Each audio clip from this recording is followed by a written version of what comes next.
In 1975, one factory paycheck could buy a house, a car, feed 5 kids, and still put money in the bank every month. Your grandfather did it on wages that sound impossible today. But here's the twist. It wasn't the wages.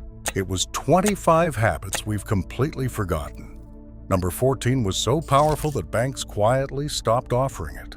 And number 3 built more middle-class fortunes than the stock market ever did.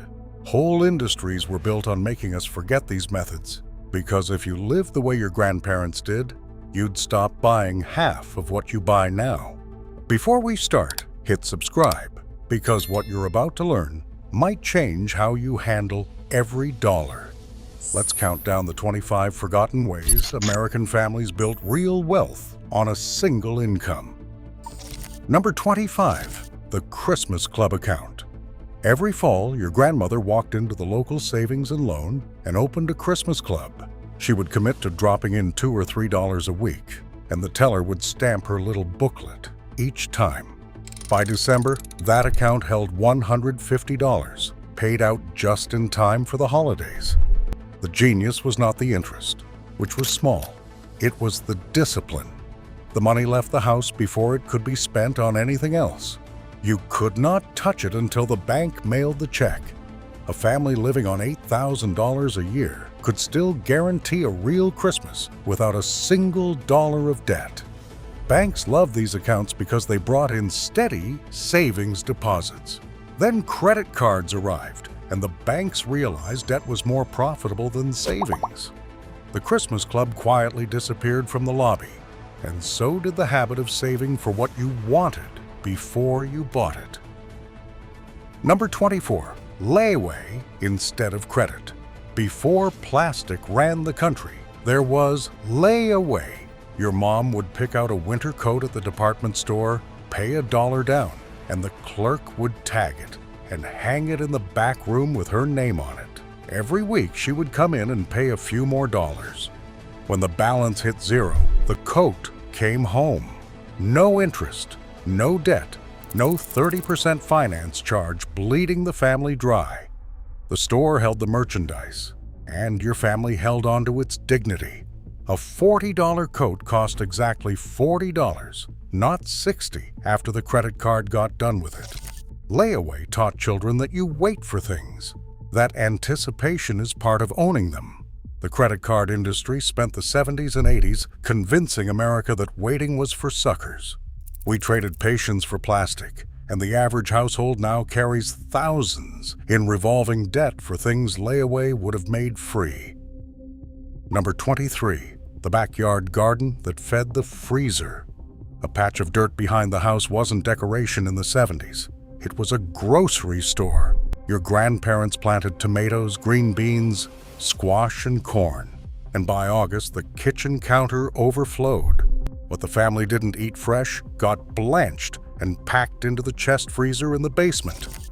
A $5 packet of seeds turned into $100 of vegetables that lasted until spring. The work was real. Whole Saturdays weeding in the heat, but a family of 6 could knock $30 or $40 a month off the food bill. And back then, that was a car payment. The vegetables tasted like something too, picked ripe instead of shipped green. When supermarkets made produce cheap year-round, the gardens shrank to flower beds, and we lost the single easiest way a one-income family ever cut its biggest expense. Number 22, canning the harvest in mason jars. Down in the cellar, on wooden shelves your grandfather built himself, sat rows of glass jars glowing red and gold. Tomatoes, peaches, pickles, jam. Your grandmother spent late summer days with a steaming pressure canner hissing on the stove, sealing the garden's bounty for winter. A case of jars cost a few dollars and lasted for decades. The lids were the only thing she bought new each year. One afternoon of canning produced food that sat ready on the shelf for a year. No electricity required. When the snow came and fresh produce vanished from the markets, her family ate summer out of a jar. This wasn't a hobby. It was insurance against high winter prices and lean months. Modern families pay a premium for the same jarred goods at specialty stores, calling it artisanal. Your grandmother called it Tuesday, and it kept the grocery budget from doubling when the weather turned cold. Number 21, sewing and mending clothes by hand. That sewing machine in the spare room earned its keep every week. Your mom made dresses from patterns that cost 50 cents, turning $3 of fabric into a school outfit that would have cost $15 at the store. But the real savings was in mending. A torn knee got a patch, not a trip to the mall. A popped button got sewn back on in 2 minutes.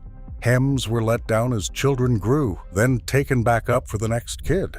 A single pair of pants might serve 3 children across a decade. The skill meant clothing was a small, controllable expense instead of a constant drain.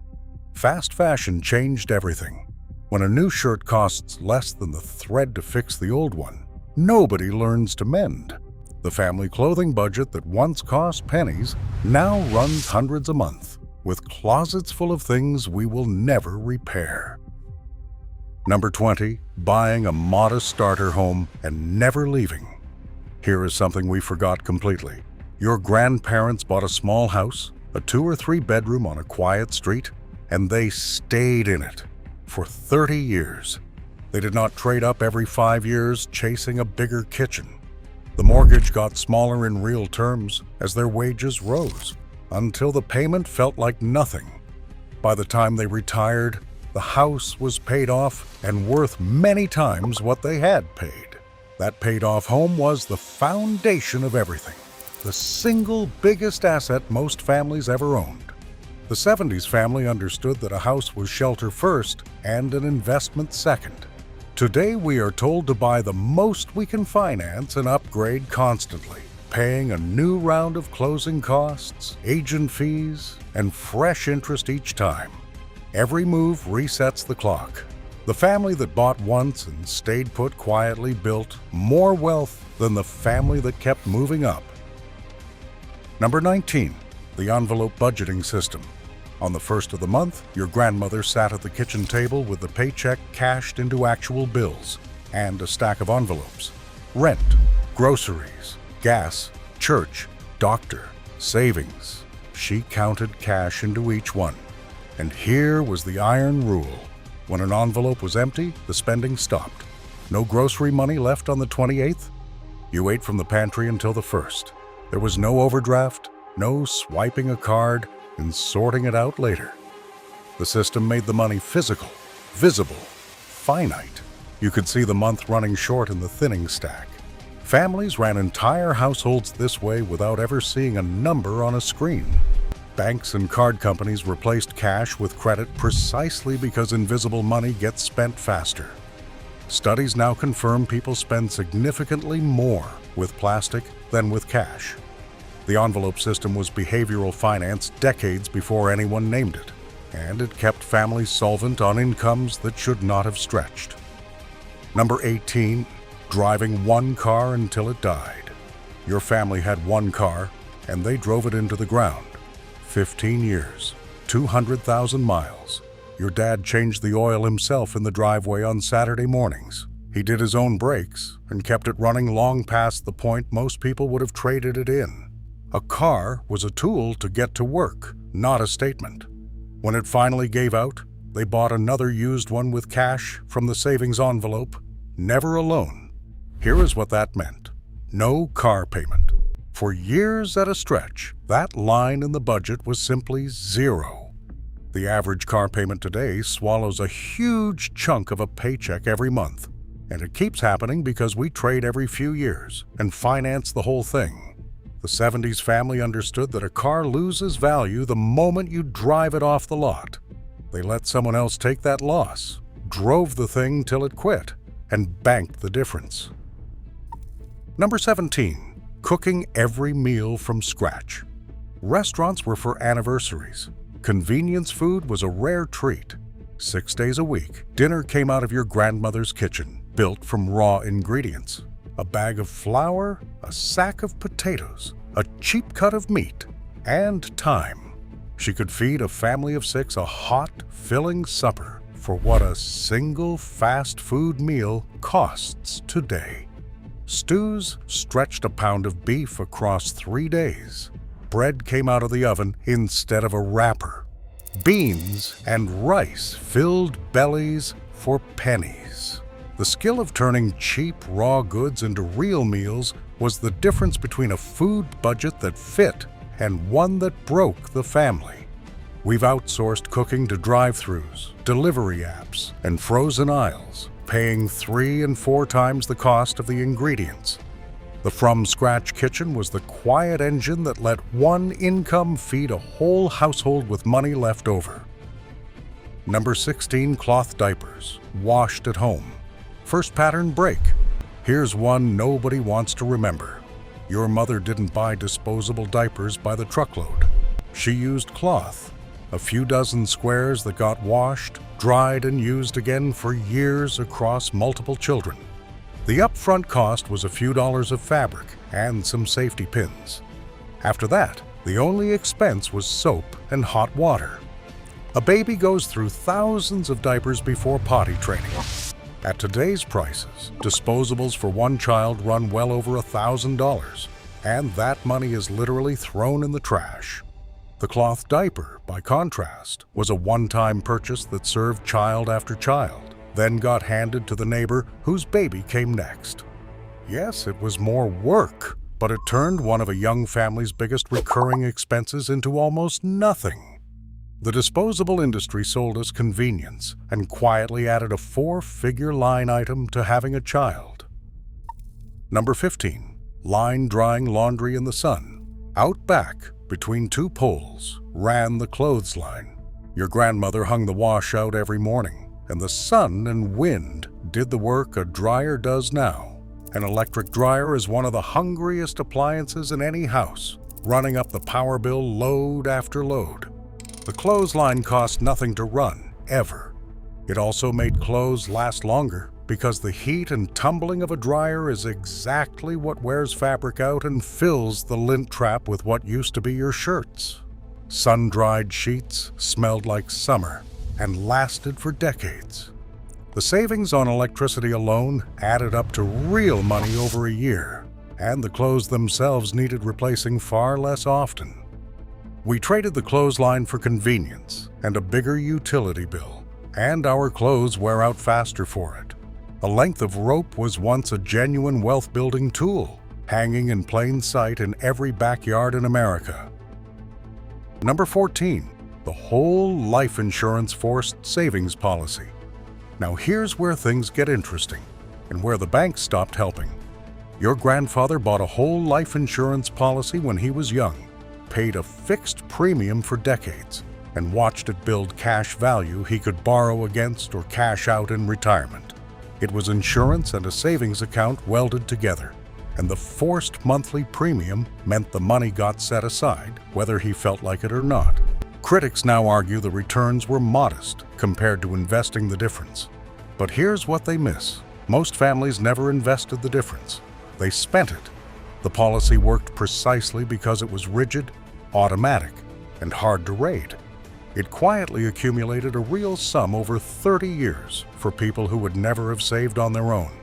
As the financial industry pushed everyone towards self-directed accounts, that automatic, idiot-proof savings vehicle fell out of favor, and the discipline it forced disappeared with it.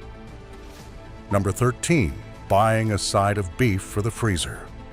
Once a year, your grandfather drove out to a local farm or butcher and bought a quarter or a half of a cow. Hundreds of pounds of beef, butchered, wrapped, and labeled, were packed into that big chest freezer in the garage. The price per pound was a fraction of the grocery store price, sometimes less than half, because there was no middleman, no fancy packaging, no markup. A few $100s laid out once meant the family did not buy meat for a year. Steaks, roasts, ground beef, all paid for, all waiting in the freezer. It took planning and a chunk of cash up front, which is exactly why it worked. It locked in low prices against a year of inflation. The bulk buying family understood that the cheapest way to buy anything is all at once, direct from the source. Number 12. Series E savings bonds.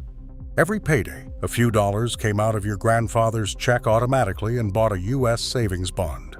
He would buy a $25 bond for $18, tuck it in a drawer, and forget about it. Years later, it matured to full face value, guaranteed by the government, immune to the stock market's mood swings. Payroll deduction made it effortless. The money was gone before he ever saw it, growing quietly in a dresser drawer. Families papered their futures with these bonds, cashing them out for college tuition, a down payment, or retirement. They were not flashy. They did not make anyone rich overnight, but they were rock solid and automatic, and impossible to spend on impulse. The combination of forced saving and guaranteed return built modest fortunes, one paycheck at a time. As investing got glamorous, the humble savings bond got mocked as boring, and a foolproof automatic wealth builder slipped out of the American habit. Number 11. Bartering and the neighborhood skill swap. Your grandfather fixed the neighbor's car. The neighbor, a plumber, fixed your grandfather's leaky pipes. Nobody exchanged a dollar. Across a single street, you would find a mechanic, a carpenter, a seamstress, a gardener, and they all traded what they knew instead of paying for it. This informal economy never showed up in any budget, but it saved families a fortune. A plumbing job that would cost $200 got handled for a six-pack and a returned favor. Children learned trades watching the adults swap work.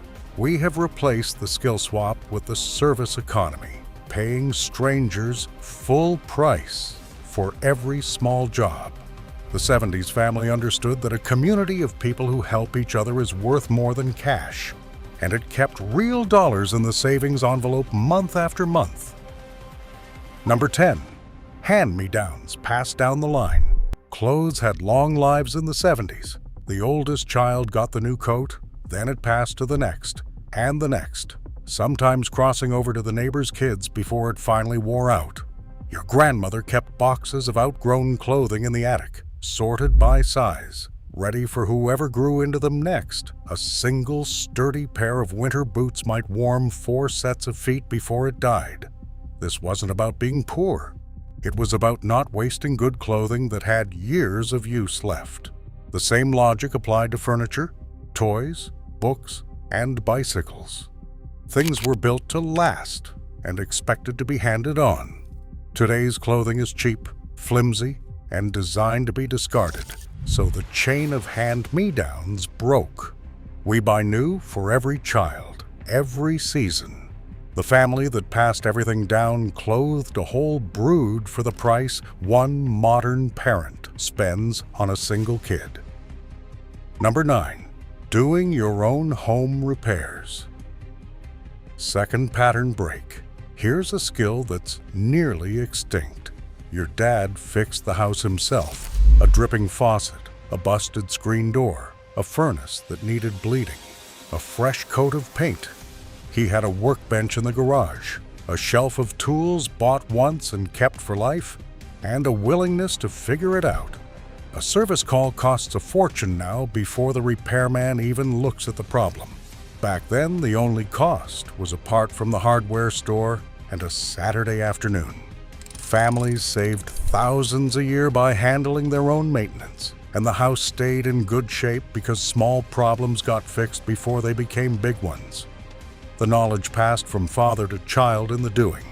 As homes got more complex and our schedules got busier, we outsourced everything, and the cost of simply maintaining a house exploded.